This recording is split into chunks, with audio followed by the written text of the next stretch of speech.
Uh, Captain Slog, start.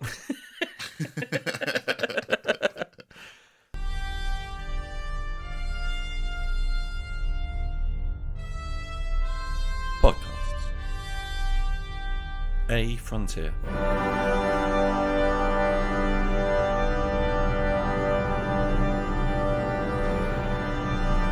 These are the voyages of the podcast Captain Slog. Its ongoing mission: to explore strange new episodes, to seek out new jokes and new references, to split infinitives that no one has split before.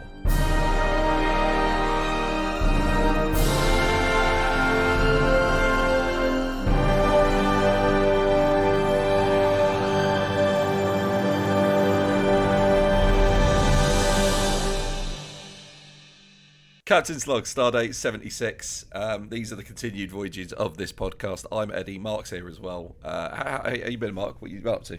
For the benefit of, so I know that Billy Egan is listening to this, and he lives in Australia, right? And if you don't know about Australia, Australia is on backwards Earth, where winter is in summer and vice versa. I thought Australia was fiction made up by the Globists. No, to push their agenda. That's New Zealand. Have you ever seen? Right, okay. Have you ever seen that? I don't know if it was I don't think it was a video. I think it was a news story about a woman who flew to Bulgaria on a New Zealand passport, and they hauled her in, and they were like, "This isn't a real passport from a real country." And she was like, "Oh my god, it is." She says, "New Zealand is a real place. How do you not know this?" And then she goes, "Show me a map. Show me a map." And they pointed to the map on the wall, which, like a lot of maps, doesn't contain New Zealand. She had to be like, "Well, not on that map," which, if anything, makes her look more suspicious. Imagine having to get into a country by going, "Google the Lord of the Rings." And they were like, "This was filmed in Albania." No, but anyway, so it's cold now in Scotland, and that means that the spiders are moving in. They're not paying rent, and I've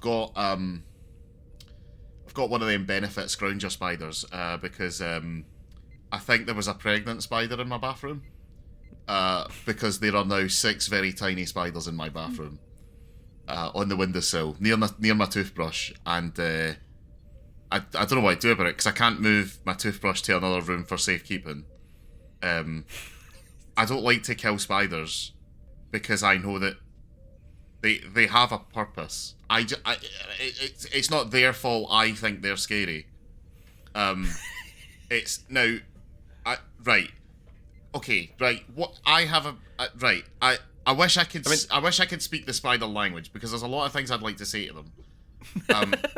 And number one is, I don't think a spider is scarier than when it's on the floor or ground because that's my domain.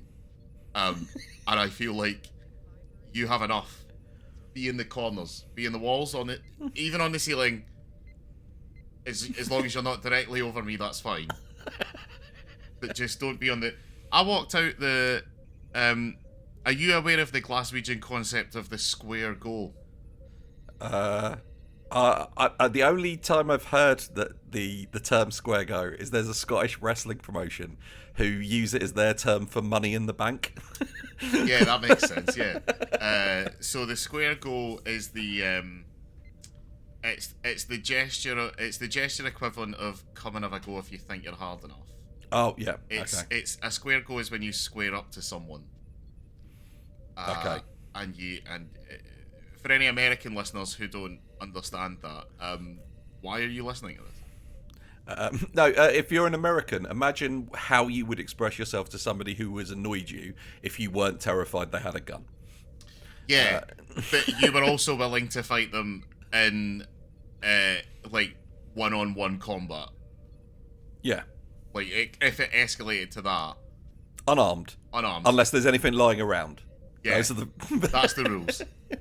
Yeah. Legally, you're allowed to do it to the death in the city of Yorkshire. Or York. Whatever one's the city, whatever one's the area. York's the city. That's why it's not called New Yorkshire. How do you know someone's from Yorkshire? They sound like it. So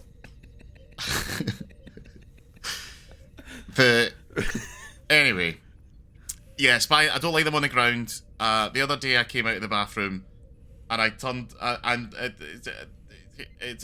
Laura will laugh at this because she'll be like, "This wasn't the other day. This was several weeks ago."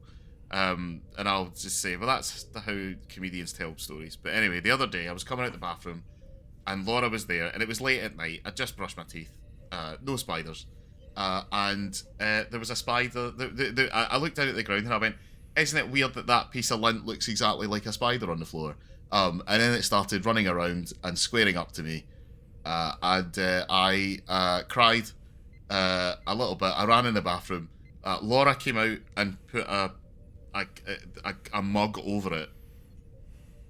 And then it disappeared. I think that's the spider that was pregnant. I don't know where that story was going.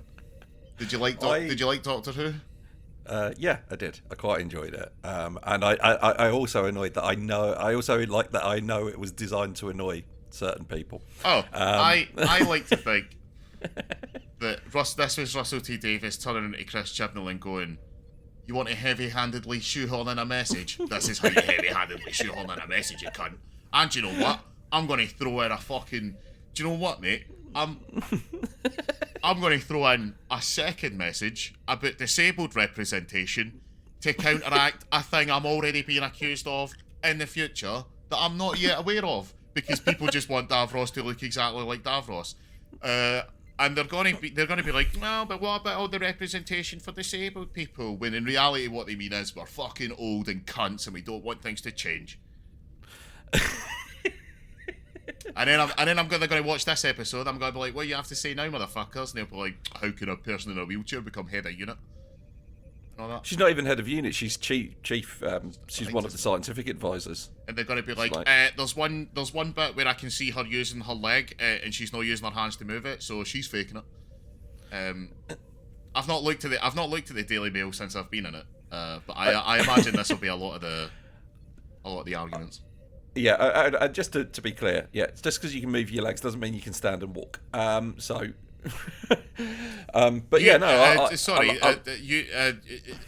you should work for the Department of Work and Pensions.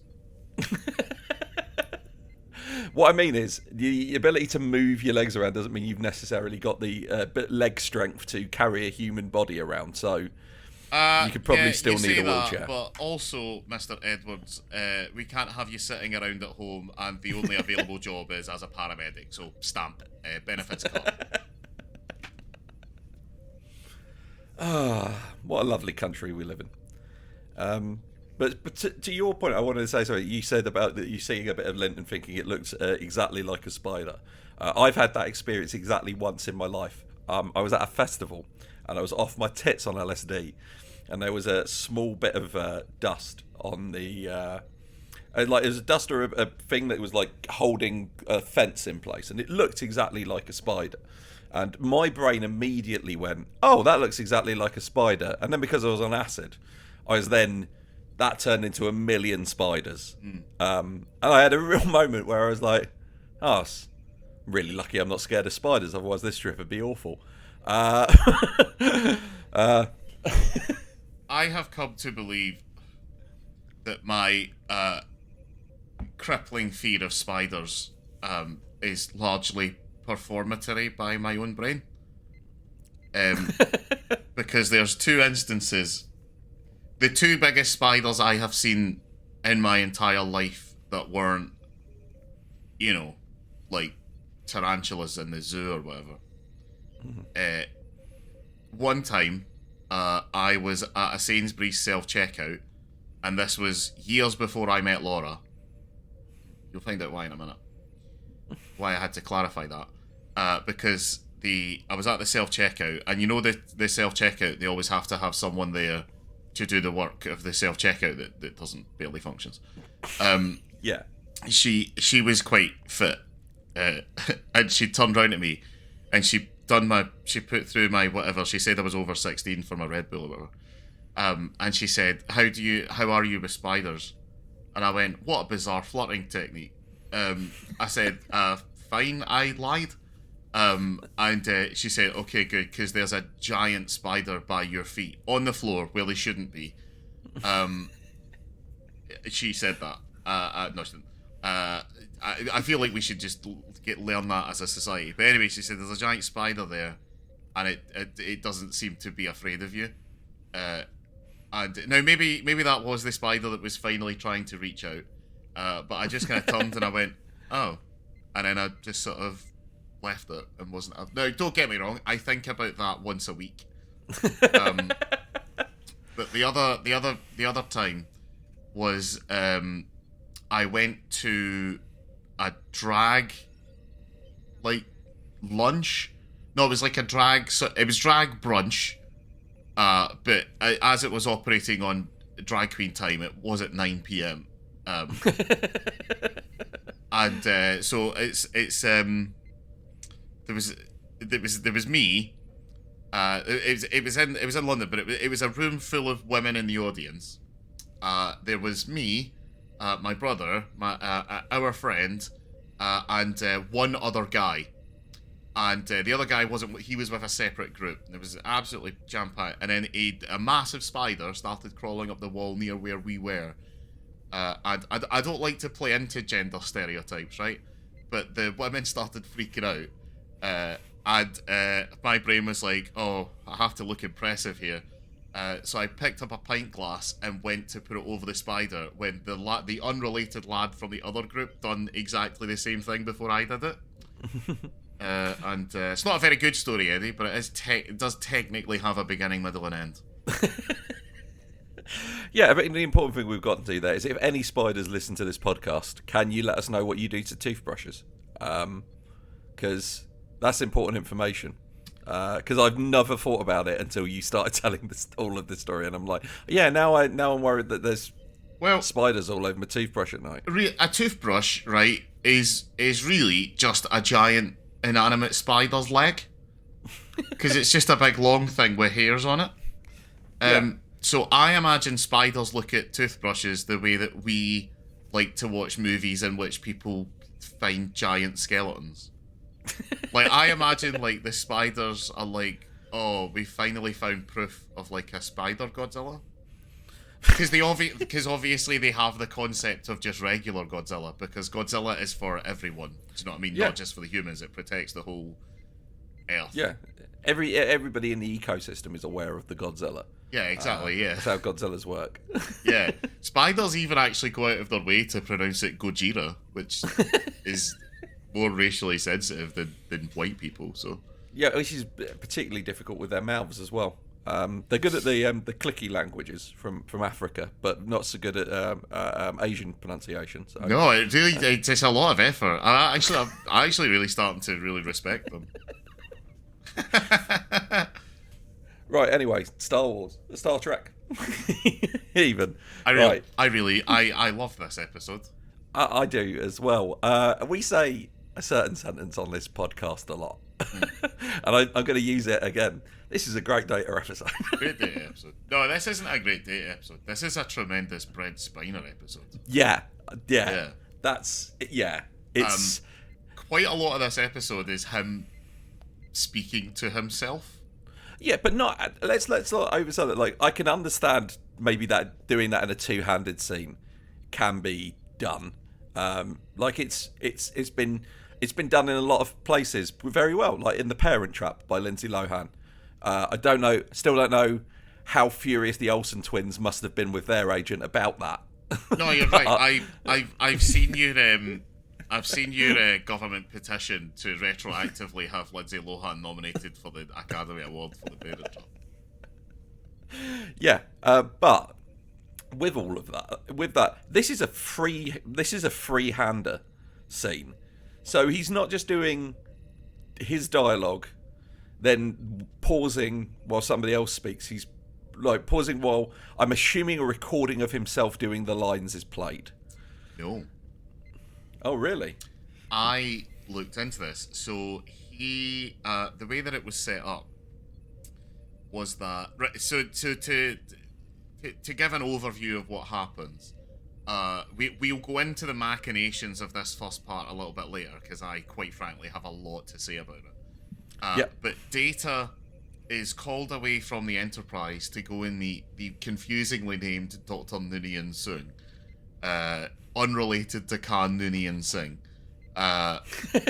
which the whole time Laura was just sitting there going, why? Anyway, but so to be clear, in the future, the name Noonien is like Dave, right? It's a name a lot of people have, and the Sung Sing thing is just unfortunate. Yeah, it's almost kind of sad that the space Hitler is called Khan Dave Smith. But so he gets called away to Dr. Noonien Singh, who's presumed missing. Or dead. We think he died when the crystalline entity turned up and wiped everyone out, which is what we learnt about in Data Lore, the first big Data episode where we got introduced to Lore and probably one of the Law's brother. Law's his brother, and is probably one of the only worthwhile season 1 episodes. 100%. Yeah. So Data kind of it goes to see him, and Brent Spiner is obviously playing Data and Dr. Sung in like old man, like serious old man makeup. Which, by the way, I just want to mention, is the most believable part of the effect. Like, there is actually some bits where they're both on screen at the same time, where the lighting's a little off, and you can kind of forgive it because of the time and TV budgets and all that. But I genuinely had to Google it and double check because I knew he played himself, but I was like, it looks so convincingly as an old man. Yeah. That I had to double check it was Brent Spiner doing it. Because I looked up the memory alpha for the previous episode after we'd already recorded that one. No, I don't have to incriminate myself. No, the last episode, which is the Lost episode, I came into that fully prepared, having read numerous tomes about the production of that episode, and also at no point did I go on a genocidal rant about the Amish. I would argue last week's episode our best work. It's just a shame it will never be heard. No. But, it was a delight. I know the Smithsonian have been emailing us constantly to ask for one of the episodes to be preserved, and it should have been that one. But so I read the memory alpha afterwards, and it said that Family is the only episode of TNG that Data isn't in, but it gets made up for in the next episode when Brent Spiner gets to play multiple characters. And it was about 10 minutes into meeting Dr. Sung that I was like, Lo's going to be in this one, because where's the other Brent Spiner? The makeup is incredible. 4 hours, apparently, it took. Really? Jesus. So anyway, they're having a nice little chat about, what is the meaning of life, and why didn't you give me any emotions, and blah, blah, blah. And then Lore shows up. Yeah. And Dr. Sung had assumed that Lore was still disassembled. And Data had assumed that Lore was dead. Yeah, stuck in space. But Lore was actually alone in space for 2 years before he got just randomly picked up by a Packlid transporter. And it's not mentioned in the episode, but I'm going to assume Lore killed all those Packlids. Oh, I imagine Lore made all those Packlids kill themselves for his own amusement, which I'll tell you, not hard. The Packlids are the Amish of the Star Wars galaxy, in that I wish they would all just kill them. Anyway, no. So Data. So Brent Spiner is not only playing Data, which obviously he does incredibly well week in, week out. He's playing 3 very, very, very different performances to each other. But the way that they filmed it is that they rehearsed and actually kind of filmed it like a stage play. So there was tape for the marks, which is, you don't super duper always have to do it in multi-camera filming. So it was all blocked out, and it was blocked out to within an inch of its life. And they spent 2 days. On the first day, he done both Data and Lore, and on the second day, he did Dr. Sung. But he said what was quite a bizarre thing is that he would be playing Data/Lore, reacting to lines that he hadn't even read yet. That he himself was going to say. Oh man, it's one of those things. But it was another actor. Sorry, it was another actor doing the. It's one of those things where people like. I know that like science fiction can get looked down on a bit by eyes, but this seems like the kind of acting challenge that somebody would relish that can only really exist in science fiction. Yeah. Because it's not like versions of himself. It's very important that this isn't like Data at different points in his life. This is 3 very different people. Yeah. Because the running joke in Star Trek is that the entire Sung dynasty and every android they've ever made are all played by Brent Spiner because of a heavy vein of narcissism. Yeah. And very strong genes in the Sung bloodline. I mean, because if I had to, I know this is going to make me sound very Donald Trump, but if I was to make a robot daughter, I would make her smoking hot. Not because I want to fancy her or anything, but more just because life will just be easier for you if you're smoking hot. Yeah. People will believe that you. Would people think she was a robot more? Because I think Charlize Theron might be a robot. No, it doesn't matter. And then the Charlize Theron who played the character in Monster was just a different robot that Dr. Theron made. If you were going to make the thing is, if I was going to make a robot daughter and make her smoking hot, that does present other problems, but I think they'll be balanced out by having the tensile strength of a forklift truck. Yeah. Maybe I shouldn't make her smoking hot. Maybe I should make her just above average. If I'm going to be honest, like what I'm saying here is not. What I'm not going to say here is not misogynistic, but it speaks to the misogyny in society. If you're going to make a robot child, make a son. It'll be easier. No, you're right. No, just thinking about it. Laura and I together biologically will hopefully just make a daughter, and hopefully she will just naturally be smoking hot. No, that sounds bad. That's something that obviously, if that does happen, you can never comment on it, and I, as your friend, will not to you directly. I will fucking Bruce Lee your fucking nose cartilage directly into your brain if you ever comment on the relative attractiveness of my kids. That's fair. That means the only time I could do it is if you're dead, which would be a weird eulogy.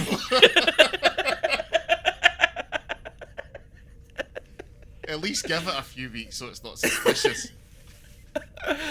Mark leaves behind a wife and 2 smoking hot.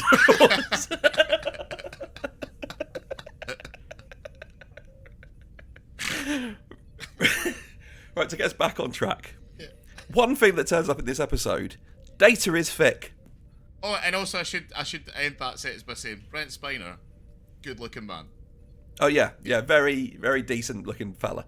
But no, Data, the character, is stupid. Because it is revealed in this, the big reveal is that Data was created second, which we knew already, but Lore had put forward that he wanted... So the colonists had told Sung to make a less perfect android because they were jealous of Lore, and they'd made Data who didn't have emotions.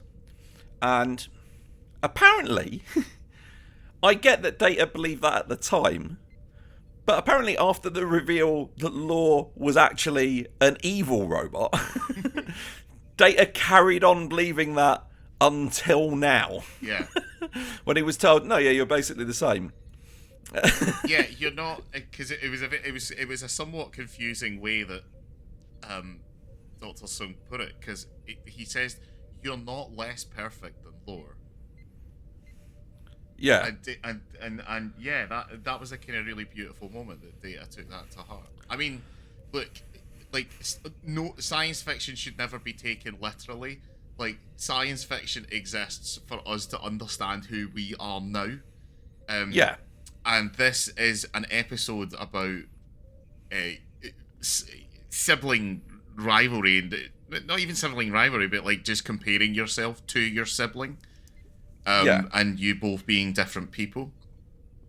One of you's a murderer. A mass murderer, let's be clear, who's responsible for the death of an entire colony and at least one ship of patlets. Yeah. Right. So he does say, this is really interesting to me, because he says, Sung says that the only difference between law and data is some programming. So that implies we know law already has emotions, but that would imply that his emotions are from software rather than hardware, and maybe that's why they're accidentally evil. But it also implies that data could learn emotions. So I'm not an expert on Star Trek, as we have established over the last 75 episodes or however. But I have going forward. I've seen First Contact, and in First Contact, there's a reference to Data's emotion chip. Yes. Or his emotion protocol. So I know he gets one eventually. So he gets the chip. So basically, Law pulls one of his go-to moves. One of his classic Lindsay Lohan twins. Which is, capers. Oh, you've left me alone in a room with Data. I'm immediately going to turn him off and steal his clothes. Yeah. He does take the time to dress Data in his own clothes, though. That's Saturday nice. Night. Yeah, I like to think he did that first, but he stripped off. So I like to think he did that naked and then put on Data's gear. Yeah. Because Tasha Yar does insinuate that Data's got a nice dong. If you're going to put a dong on a robot, why would you go small? Unless that's your thing. That's it. That's why my daughter has double D. Maybe that's how we keep the Obot. My smoking hot robot daughter. Let's not make this a recurrent joke. Because I feel like if we just bring it up randomly within the context, it's going to make me look like some kind of creep. Hear me out. Right? Hear me out. The rise of AI is terrifying.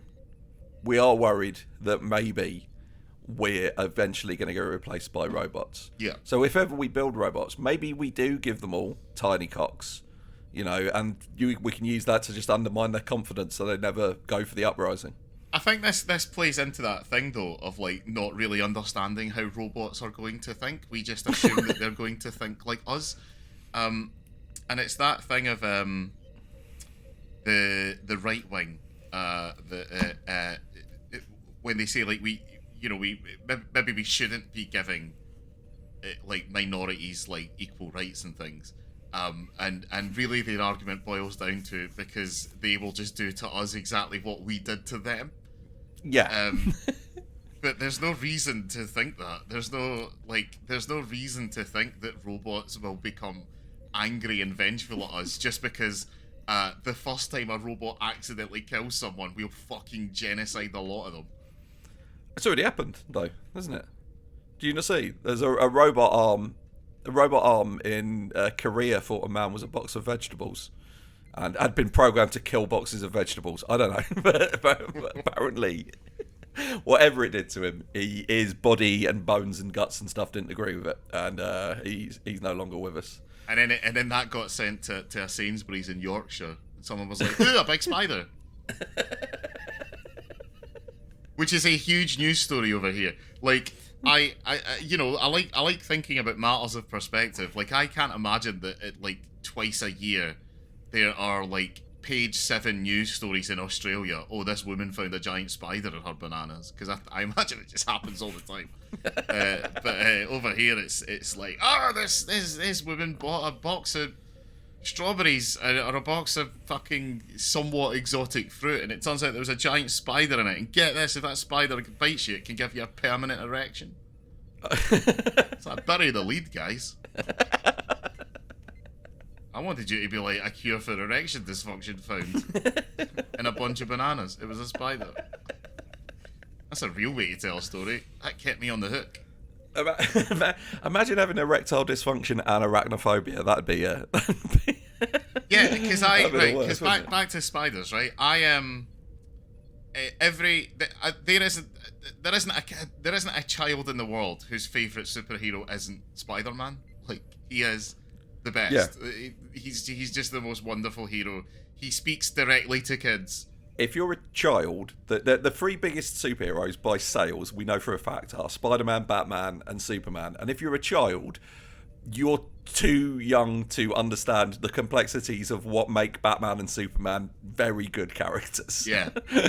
Which is great. And which is good. You shouldn't understand why having a planet blow up and genocide an entire race is an important part of someone's backstory. That shouldn't be something you think about as a 5-year-old. Spider-Man as the swinging. I do think we need to add to the psychopath test. The two ones that we know from kids is they torture small animals and they wet the bed. I think we should add Reed Richards as their favourite superhero to that list. That shouldn't be one for kids. If Reed Richards is your favourite superhero, you're a wrong one.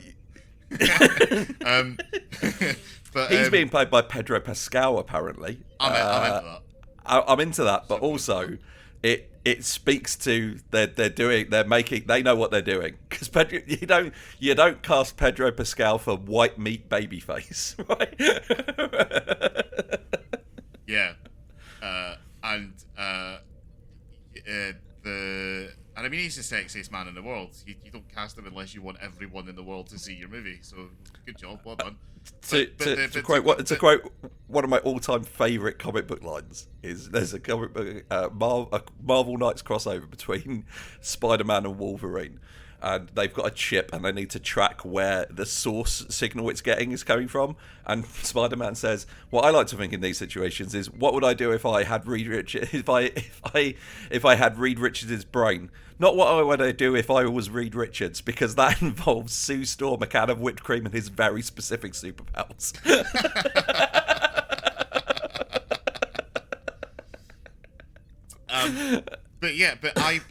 I would take a spider bite, quite a painful one, if it meant I got Spider-Man powers. Yeah, easily. Yeah, 100%. Yeah, they're the best. They're the best powers. And they don't really go into this in the comics about that 15-year-old, but it does give him the permanent erection. It's actually surprising that no one has ever put together that Peter Parker and Spider-Man are the same guy.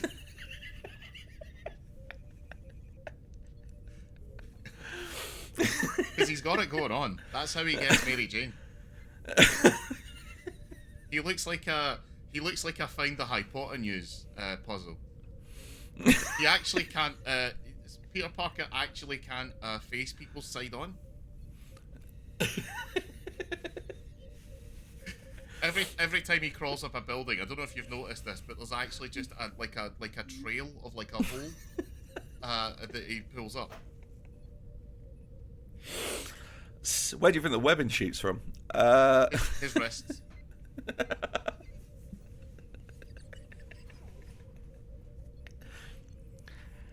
Anyway, Law steals the emotion chip. But yeah, he basically Law steals the emotion chip. Later on, Law in later episodes turns up again and gets disassembled in some way, and Data gets the emotion chip back, and then he decides to install it in First Contact, so that First Contact at least has one plot line that makes sense. Yeah. Okay. No, not First Contact, Generations. Sorry, First Contact makes a lot of sense. Yeah, First Contact's First Contact's a really tightly plotted movie. Yeah. But so Law's got extra emotions now. Yeah. Because he already had emotions. He's got like extra and better emotions, and then he kills Sung, and he seems to really enjoy it, to be fair. So that's good work on the emotion chip. He's got some really complicated feelings about the finale of Midnight Mass.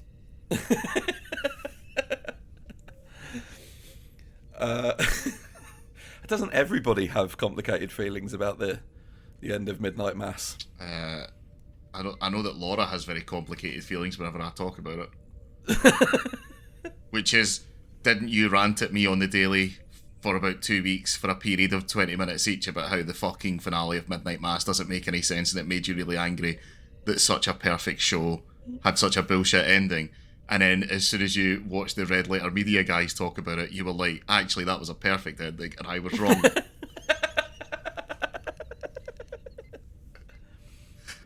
I'm not saying Midnight Mass is perfect, but I am saying that Midnight Mass is perfect, and if you don't like it, I don't think we can be friends. If I ever stated that Midnight Mass is perfect, I think a set of divorce papers would appear magically in front of me.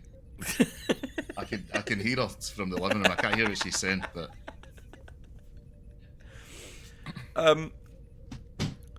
anyway, this is second to me in a great Data episode where everything goes on there. The secondary character who really gets to shine in this episode is O'Brien. O'Brien watch. Because we literally get it's being said in textually to, like, by Riker to Picard. He says, if anybody knows that nobody knows their way around that transporter like O'Brien. Yeah.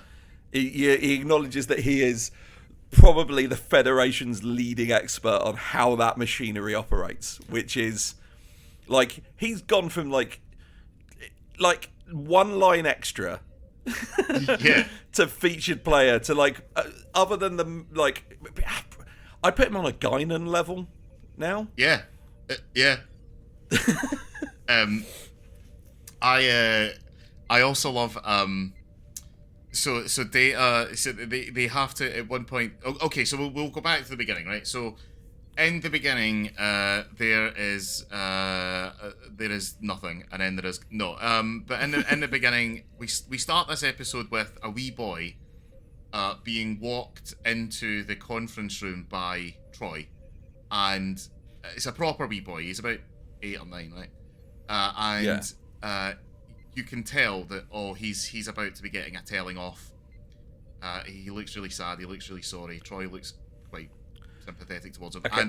and is the camera pans round, and I was like, oh, Picard is going to rip this kid a new one, and then you see that it's Riker, and I'm immediately like, being told off by Riker is so much worse than being told off by Picard. Right, but in addition to that, I was like, this build up is like he's being brought into the conference room. Riker's the only one there, being brought in by Troy. I was like, whatever prank this child has engaged in can't possibly be on the level that this is supposed to be at. But to be clear, the prank is he tricked his brother into thinking that he'd killed him. Yeah.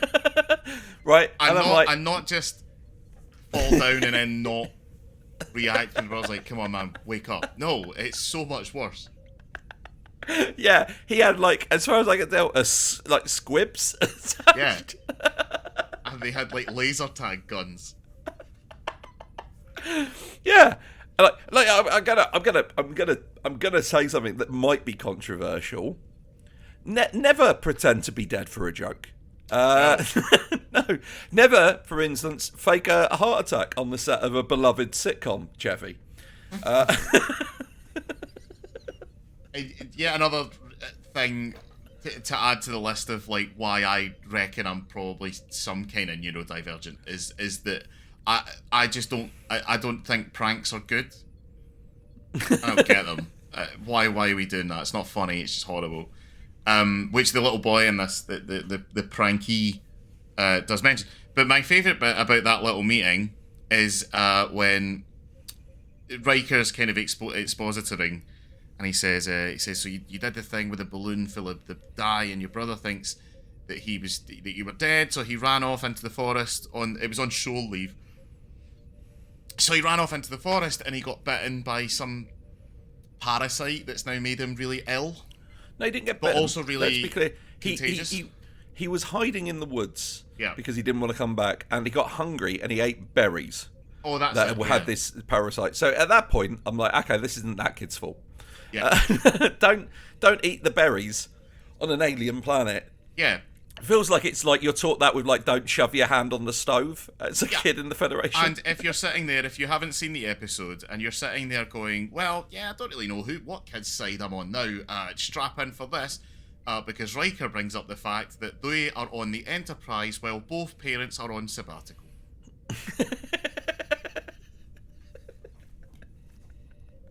Yeah. If I was looking for a babysitter for my 2 smoking hot robot daughters, and I had to interview them, and one of them was like, I regularly have run-ins with the Borg.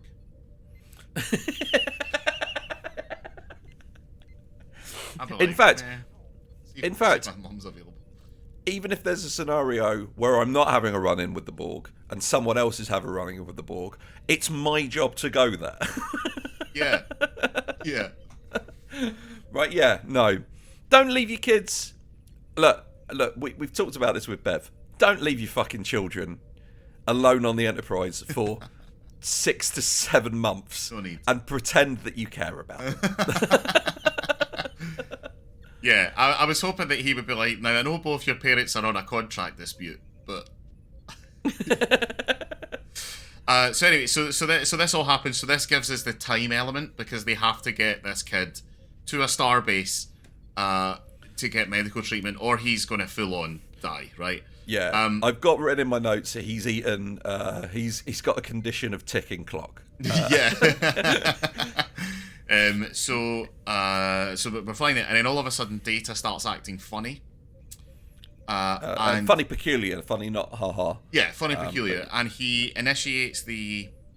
It's not the self-destruct, but he initiates something that causes all of the rest of the bridge crew. Oh, the life support on the bridge is going to fail. Yeah, and then everybody leaves, and Data doesn't, and nobody clocks this. Yeah. So they're all down in the main engineering, and then Data, through quite a complicated series of machinations, makes the Enterprise just under his control. Yeah, and it's super cool the way that he does it. Yeah, he does that thing where he starts talking in Picard's voice. Yeah, and does Picard's security codes, which is all stuff that it's one of those things where it's like, I'm certain Data hasn't deliberately gone out of his way to have the information to do this, but Data's memory is by definition flawless. Yeah. So if ever Picard has said his security code in front of Data and then Data knows it, not changed it, like, this is the IT guy is going to be furious about this. Like, every time you use your command codes, yeah, you need to change them. Yeah, yeah, yeah. Because that's the thing. Like, anyway, we'll get into it. Because Data is now a massive liability to the Federation. But anyway, we'll just ignore that forever, right? But, okay, right. In fairness, Data is no more susceptible to mind control than any other member of the Enterprise crew. No, fair enough. Yeah, okay. Yeah. No, that's fair enough. So, no, you're right. I was being prejudiced there. No, okay. Yeah, no, I'll give you that. So Dr. Noonien Soong, we later discover, has sent out a signal, a sort of homing signal, to make Data come home. In order to do that, he has to fly the Enterprise to the planet where Soong is. And he locks all the other the officers down in engineering. Effectively, he locks them there. And yeah, then, he does a thing where he's walking along the corridor and he's got it set up so that the force fields will turn off and turn on as he goes down different bits, so nobody's ever in the same corridor as him. Super cool. Super cool. And Riker meets O'Brien in Trans 1, right? Transporter 1, where they realise Data is heading. And as soon as Data opens the door, you see O'Brien standing there, and I was really hoping that O'Brien would just lamp him in the face. See, this is the thing. O'Brien, whilst drunk, has punched Data so many times that he's just aware that it's not going to do anything. Yeah. It's like, and I can't get to... Like, the transporter's all fucked up, so I can't get to the med bay right now. Yeah. The last thing I need is a broken knuckle. Yeah. If Data ever needs to impersonate O'Brien, he'll have a really good impression of all the times he said, "Just let me try it one more time." Go on. What I really like right about this episode is you've never read Lord of the Rings, have you? No. So in I've Lord of read the Rings, most of The Hobbit. okay. In Lord of the Rings, definitely. I can't remember if it's in The Hobbit, but it's sort of like mentioned at the beginning that all these characters are different sizes and different races and can do different things, and then it's like broadly speaking not mentioned for like you go 50 pages and then you suddenly get a reminder. Oh yeah, that he's 3 foot tall.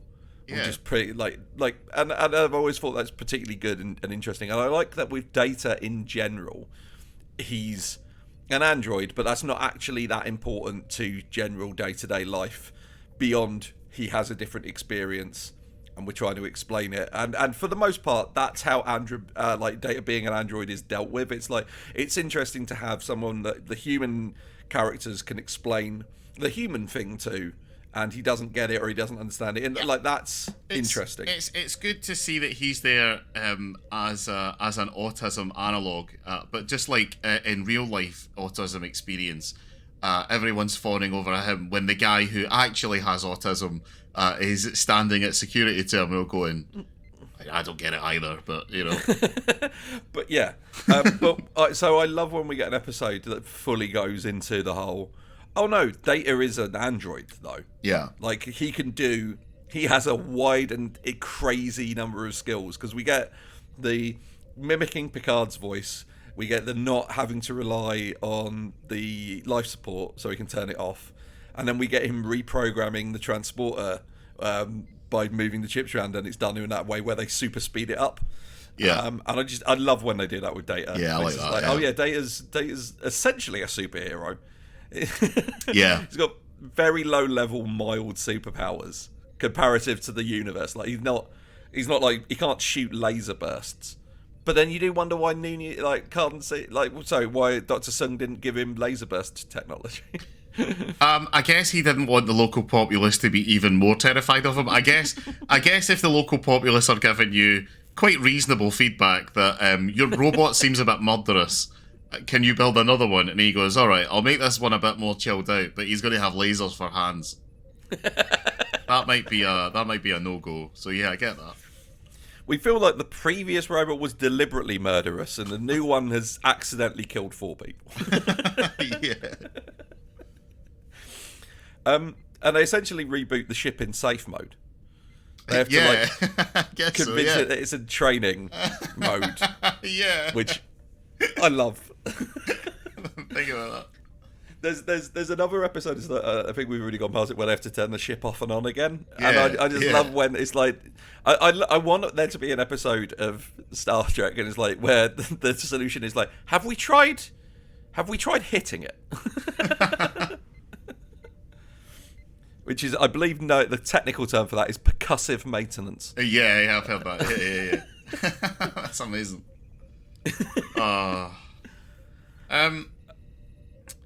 Yeah, I really like this episode. I want to bring up one problem I have with it. Oh, go.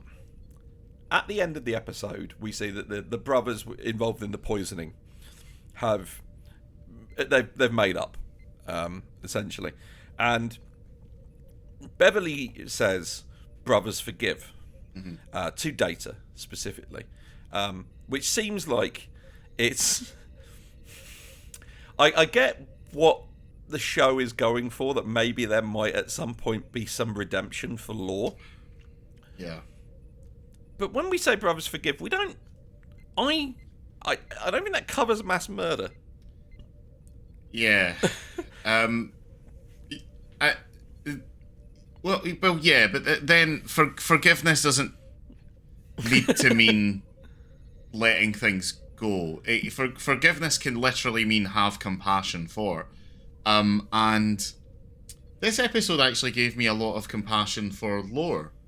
To the point where I kind of almost wish that the emotion chip swapping thing didn't happen. I kind of wish that it just didn't work. That he did do it to Data and it just didn't work, and then Lore just lost. And then Lore just lost his shit and killed Dr. Sung anyway. And so Data kind of learned, maybe emotions aren't the best thing in the world. Maybe they are a bit dangerous. Which gives you a little bit more complexity to his arc. Because all we have is that Data wants emotions. But we never really explore the idea that maybe he shouldn't. And just also, a little bit. If you do that, then you have a very interesting... This is the problem with the episodic nature. If we'd had it installed and it hadn't worked initially, maybe 5-6 episodes from now, something makes Data laugh. Yeah. And, we get that steady and sudden, the development. That could have been something interesting to do with it. But, I do... Again, it's a TNG perfect show, but... Yeah. Hampered by in the constraints of which it was made. Yeah. But the other thing is as well, I do like the fact that Laws has a go at sewing, and he's like, you disassembled me and left me on a shelf because it didn't work, and then you made Data. And he goes, oh, well, what else was I supposed to do? You were scaring everyone, and everybody didn't like you. And he was like, you could have fixed me. Yeah. And he's like, well, no, the next logical step, which is very much it's the problem of so they are a very limited species in Star Trek, androids, but they are a species even if there is only 2. Mm-hmm. And it's very interesting that the birth of their species is treated as a logical product rollout, from a design point of view. Step 1 didn't work, obviously. In addition to Law being murdering, there's probably 1,000,001 other little things that when you've got the finished product and it's up and running, you're like, oh no, it shouldn't do that, it shouldn't do that, it shouldn't do that. So you iterate on that till you make your iPhone 2, essentially. Yeah. And that's when it gets interesting to be like, well, no, because you're not making a product. You're creating life, which feels like you should have different priorities. Yeah. But I get you not having them. Because frankly, if the human race was created, I would have preferred God to do a second pass. I bit my tongue this morning. There's no need for that. Yeah. I'm bizarrely terrified of something that can't really possibly hurt me. Why is that the case? We just had a lengthy conversation about creating smoking hot robot daughters. That shouldn't even be in the thought process. No.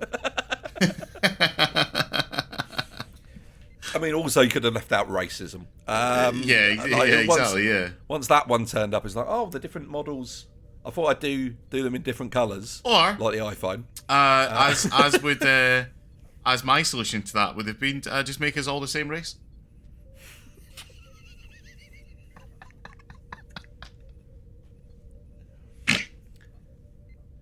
I'm gonna mention something here, right? So something that's Star Trek related. Oh, yeah. And I feel there is racial diversity in different races in Star Trek, but only in the races in Star Trek that start out with human skin color. By that I mean the Vulcans. There are black Vulcans. Yeah. So we know that there's Tuvok. So and you can't really, no matter how much of a shrieking racist you want to be, you can't have a problem with that because the answer is, well, it's the same evolutionary process that gave us different coloured human beings. Melanin, yeah. But when you get the Andorians who are blue, how comes? Wouldn't it be great if there were just some Andorians were purple? And the purple Andorians were it was oh, I didn't know some of you could be purple. And it's oh, is that a problem to you? And it turns out there's a deep history of racial prejudice on the Andorian homeworld against the purple Andorians. Yeah, I mean, I guess that the boring answer to that is that we don't have blue people. So blue people are already kind of the other to us. So to then introduce a green Andorian would just, especially as we've mentioned, Star Trek, which is a show exclusively made for the autistic community, it would just be confusing because we'd be but they're, I know, it's a good question, but it kind of, I fucking hate the answer. It's that way because it's a movie. Yeah. dumb, right? That's useless discourse. What I'm saying is, when I eventually get given a Star Trek show, expect to see the different coloured aliens turn up in colours that you didn't expect them to. Yeah, have a white Klingon, because we've been oppressed for far too long. But I just I think we understand why we have different tones of essentially the same skin colour. But it wouldn't make, because green is a different colour from blue. So what would be going on with their sun that would make it beneficial for some of them to be blue and some of them to be green? And you know what? Maybe that's the point of the episode. Maybe we finally have a Star Trek episode about colour theory. Maybe it's just that some of the Andorians evolved on a subcontinent that had more forests. So they were and that's something not even green. Yeah. They were red to fit in with the red leaves that all Andorian trees have. Yeah, great. Yeah. Yeah, fine. Does that work? Some trees have red leaves, even though chlorophyll's green. I'm not a plant scientist, as I've said many times before. Yeah. I'm not a plant scientist, but if that makes any sense to plant scientists, tell us what colour Andorians should be other than blue. All the botanists that listen to us, get on it. Yeah, tell us what are the colours of the plants on the Andorian homeworld. I'm certain it's come up in some fucking Star Trek at some point. Yeah. Probably Enterprise. Yeah. Yeah. Anyway. Good, great episode. Great episode. Great phenomenal episode. The great acting showcase from Brent Spiner, who's a 3 for 3 this season so far. This it really has been. Yeah, like not just good episodes, like episodes that I would consider, if you wanted to say you're a fan of Star Trek: The Next Generation, you need to have watched every one of the last 4 episodes, definitely. Yeah, we've watched. I agree. Okay. All right. Bye. Bye.